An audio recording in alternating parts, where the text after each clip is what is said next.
Salut à toutes et à tous, j'espère que vous allez tous très bien. On se retrouve aujourd'hui pour le récap de l'actualité WWE de la semaine. C'est Total Catch News numéro 37.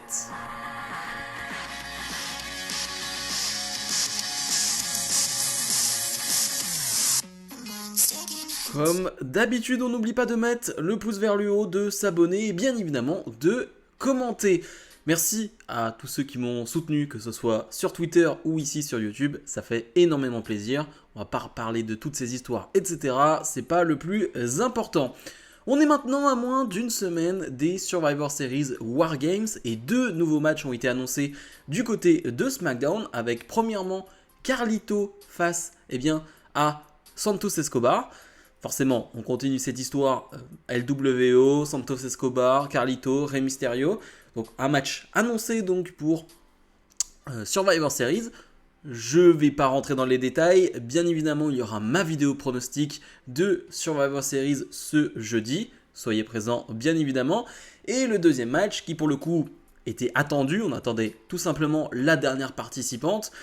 Eh bien, c'est le Wargames féminin avec Damage Control d'un côté et Charlotte Flair, Belair, Shotzi et Becky Lynch, donc, qui est la dernière participante à avoir été révélée. Comme j'ai dit, on s'y attendait, c'était pas encore officiel, mais maintenant, ça le laisse. Ça nous donne pour le moment 5 matchs sur la carte des Survivor Series.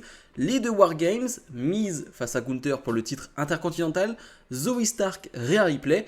Et bien évidemment Carlito, donc Santos Escobar. Dites-moi ce que vous en pensez pour le moment de cette carte. On n'est pas à l'abri qu'un dernier match soit rajouté, parce que, on le sait, il y a entre 6 et 7 matchs normalement dans les cartes. À part pour Payback, si je dis pas de bêtises, il y avait 5 matchs.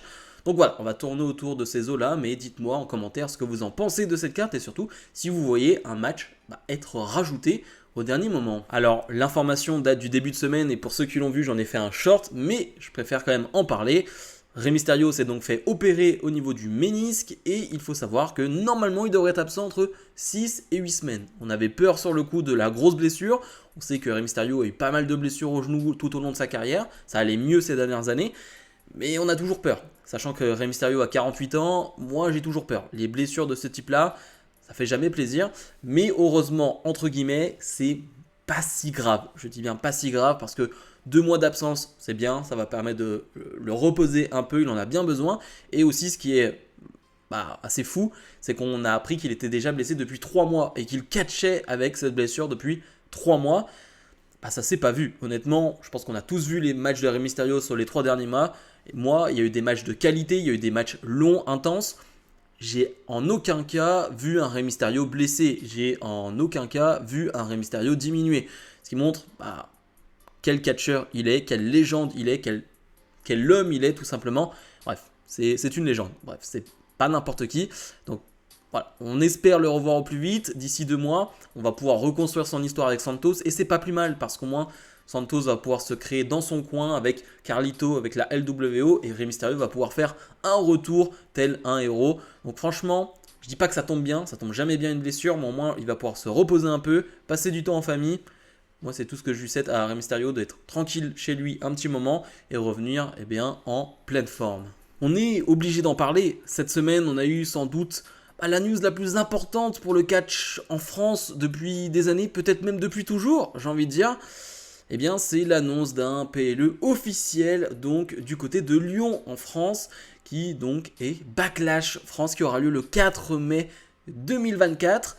Les places ne sont pas encore disponibles, on peut juste se préinscrire. Bien évidemment, c'est fait de mon côté et je vais tout faire pour y aller. Bien évidemment, on aura le temps d'en reparler, on aura le temps de voir qui dans la communauté, si je peux appeler ça une communauté, j'aime pas trop dire que j'ai une communauté parce que ça fait genre je suis quelqu'un ou quoi que ce soit alors que je suis personne.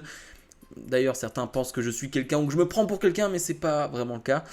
On a hâte. On a juste hâte en fait, parce que comme je l'ai dit, c'est sans doute la plus grande nouvelle WWE France, bref, ce qu'on a pu vivre de mieux, j'ai envie de dire en termes de nouvelles, moi en tout cas dans ma génération, franchement j'ai pas connu mieux. Avoir un PLE WWE en France, dans une salle qui peut accueillir entre 12 et 16 000 places je crois, donc va y avoir du monde, va y avoir du bruit, ouais, on est heureux, on est très heureux, j'y serai, j'espère que ceux qui pourront y aller, on pourra se voir, etc. Ce sera tranquille. Bien évidemment, on va pas reparler de tout ce qui s'est passé sur les réseaux sociaux. J'en ai rien à faire. Le plus important, c'est qu'on ait ce PLE en France, que ça va être un régal. Ça va être un pur moment de plaisir, de joie. J'ai déjà hâte. J'espère pouvoir rattraper ces places parce que je pense que ça va être compliqué, ça va être tendu. Je pense que tout le monde va vouloir ces places-là. Mais j'y serai. Je pense que j'y serai. On va tout faire pour y être. Et on en parlera sur cette chaîne. Je ne pense pas que je ferai un vlog ou quelque chose comme ça. C'est pas trop mon genre.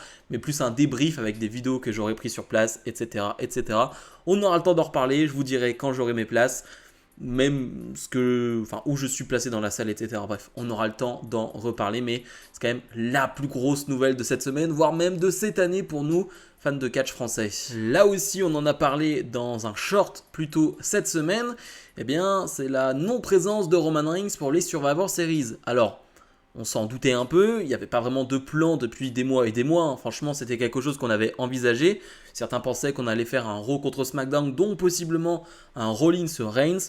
J'y ai jamais cru, honnêtement. C'était impossible que ça arrive à ce moment-là. Et j'ai bien fait de ne pas y croire parce que Roman Reigns ne sera pas présent au Survivor Series. Il y a encore une semaine, certains en doutaient encore parce que dans la promo de Survivor Series, ils ont mis une petite photo de Roman Reigns. Non, Roman Reigns n'est pas présent. Et bien évidemment, on ne va pas revenir dans les détails sur le débat autour de l'absence de Roman Reigns, mais il y a quand même quelques stats intéressantes. Cette année, Roman Reigns a fait 11 combats. 11 combats. Déjà, c'est fou, en 12 mois. Voilà. Il y a 4 matchs en live event et 7 matchs en PLE. Donc, il n'y a même pas un match par mois. C'est quand même assez fou. On va encore une fois pas faire le débat pendant des heures et des heures. Vous savez mon avis là-dessus. Mais il y a des stats quand même qui sont impressionnantes et qui font peur. Et surtout, la deuxième stat, c'est la première fois lors de ce long règne de Roman Reigns qu'il loupe un PLE du Big Four. Alors les PLE du Big Four, c'est quoi? C'est Survivor Series, c'est WrestleMania, c'est Royal Rumble et c'est SummerSlam. C'est la première fois lors de ce long règne que Roman Reigns loupe un PLE du Big Four Survivor Series. Et c'est quand même pas anodin. Moi, en tout cas, je trouve pas ça anodin et je vais pas le passer comme ça, comme si de rien n'était. Non, je trouve que c'est quand même un geste fort. Que ce soit de sa faute ou de la faute de son contrat, de la faute de WWE, honnêtement, j'en ai pas grand chose à faire. Tout simplement, je constate que Roman Reigns ne sera pas au Survivor Series, qui est l'un des PLE de l'année. Et c'est quand même bien dommage. Ces dernières semaines, on avait beaucoup parlé de Will Ospreay parce que la WWE était intéressée par lui. Son contrat avec la NJPW prenait fin en février, donc la WWE s'était fortement penchée sur son sujet. Bon, maintenant on peut le dire, Will Ospreay a signé du côté d'AEW, donc forcément pas de Will Ospreay du côté de WWE. Il n'y a pas forcément grand chose à dire sur cette actualité, il a fait son choix, il avait le choix et ça c'est le plus important. Clairement, il y avait le choix WWE, le choix AEW, on a même parlé du choix Impact, donc qui va redevenir TNA. Bref, le plus important c'est qu'il ait le choix. Bien évidemment, il y a une grosse part de moi qui aurait aimé le voir du côté de WWE et voir ce que ça aurait pu donner. Vraiment, je trouve que ça aurait été vraiment très intriguant, très intéressant. Maintenant, encore une fois, c'est son choix, mais je voulais rebondir sur quelque chose d'autre, c'est sur les catcheurs qui n'ont pas pour objectif principal la WWE. Et ça, c'est un sujet hyper intéressant.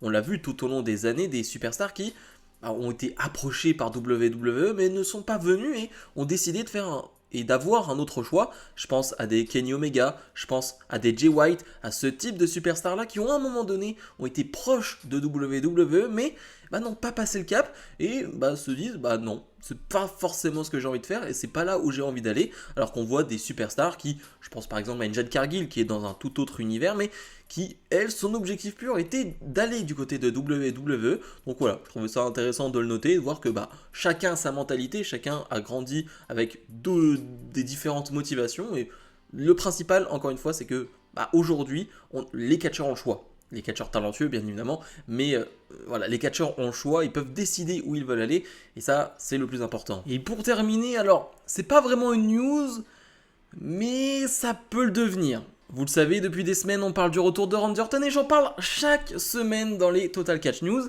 La semaine dernière, et attention, spoiler, je le dis bien, spoiler, Randy Orton devrait faire son retour pour les Survivor Series. Sauf que les Survivor Series, ça veut pas dire grand chose. Randy Orton pourrait faire son retour, je le dis bien, spoiler, je le répète à chaque fois pour pas que vous m'insultiez en commentaire. Randy Orton pourrait faire son retour ce lundi à Raw. Et ce qui est intéressant, c'est tous les signes qui te font croire qu'il pourrait revenir du côté de Raw. Il y a deux choses intéressantes. La dernière fois que Randy Orton a catché, c'était il y a 1 an et demi, tout pile. Cela fera 1 an et demi, tout pile, 18 mois. Plutôt sympa comme symbolique. Et surtout, la dernière fois qu'on l'a vu combattre, c'était dans la même arène que ce lundi à Raw. Donc encore une fois, il y a une certaine symbolique pour possiblement revoir Randy Orton. On le sait, du côté de Raw, des Survivor Series et donc des Wargames masculins, il manque une personne. Enfin, en tout cas, c'est ce qu'on nous laisse présager. Parce que finalement, on a vu un McIntyre rejoindre le Judgment Day. Et il manque peut-être une personne du côté de Raw. Alors, la clim, ça pourrait être LA Knight. Entre guillemets, je dis la clim parce que LA Knight, ce serait vraiment cool de le voir dans le Wargames. Mais je dis ça dans le sens où Cody Rhodes est venu aider LA Knight à SmackDown. Honnêtement, je vois pas trop pourquoi LA Knight serait là-dedans, mais peut-être pour lui rendre l'appareil, je ne sais pas. On verra bien. Mais en tout cas, ça parle beaucoup. Et quand je dis ça parle, on parle de Fightful, BWE qui est quand même assez chaud en ce moment sur Randy Orton, sur les informations assez précises à ce niveau-là. Encore Orton pourrait faire son retour du côté de Raw et j'ai pas envie de faire... Il y aura peut-être une vidéo débat dans la semaine ou quoi que ce soit sur Orton parce que moi j'ai beaucoup de débats sur lui, sur la manière dont il va être booké par Triple H. C'est la première fois qu'Orton sera booké par Triple H parce que quand Orton était blessé c'était encore Vince McMahon. Ouais, ça fait un long moment. Et surtout, moi, il y a une chose qui m'intéresse, c'est... on le sait, Orton a été blessé au dos pendant longtemps. Comment va-t-il catcher? Est-ce qu'il va catcher de la même manière? Et je pense forcément au RKO. Va-t-il le porter aussi souvent? Va-t-il s'en servir autant? C'est la question. Moi, honnêtement, il y a une partie de moi, bien évidemment, qui aimerait voir un RKO assez souvent, bien sûr. Et en même temps, je me dis que pour la santé d'Orton, est-ce que c'est vraiment une bonne chose? Pas vraiment. Et moi, je pense quand même à sa santé. Je me dis qu'un RKO de temps en temps, ce serait bien. Mais avoir un nouveau finish... Alors, on pourrait penser au punt kick, mais qui est quand même une prise assez dangereuse aussi. Et puis, pour un babyface, parce qu'on imagine qu'il va revenir en babyface, le punt kick, bon, c'est pas terrible. Donc, est-ce qu'il pourrait pas trouver un nouveau finish? Bref, je vous laisse me dire ce que vous en pensez à ce niveau-là. Il y aura peut-être une vidéo débat dans la semaine, mais là, c'est plus tranquille pour terminer la vidéo, pour ceux que ça intéresse. Orton pourrait revenir quand même d'ici 1 jour, 2 jours. C'est pas rien, c'est quand même pas rien. Je sais pas quel est votre niveau d'excitation à ce niveau-là, à quel point vous avez envie, à quel point vous avez hâte de revoir Randy Orton sur un ring. Bon, moi je suis un fan d'Orton, je vais pas vous le dire à quel point je suis content, etc. Mais juste, je pense qu'il n'y a pas besoin d'être fan de Orton pour être content de son retour, parce qu'à tel point, il a tellement apporté au catch, en tout cas chez WWE, il apporte encore des choses, et je pense qu'il sera encore capable d'apporter des choses. Donc voilà, dites-moi en commentaire ce que vous en pensez, et votre niveau de hype sur le retour d'Orton. Mais bref, c'était donc le récap de l'actualité WWE de la semaine.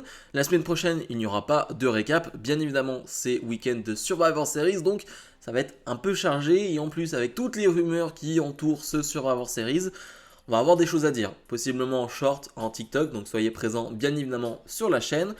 Comme d'habitude, n'oubliez pas de mettre le pouce vers le haut, de vous abonner. Nous on se retrouve dès la semaine prochaine pour d'autres vidéos. Salut, salut!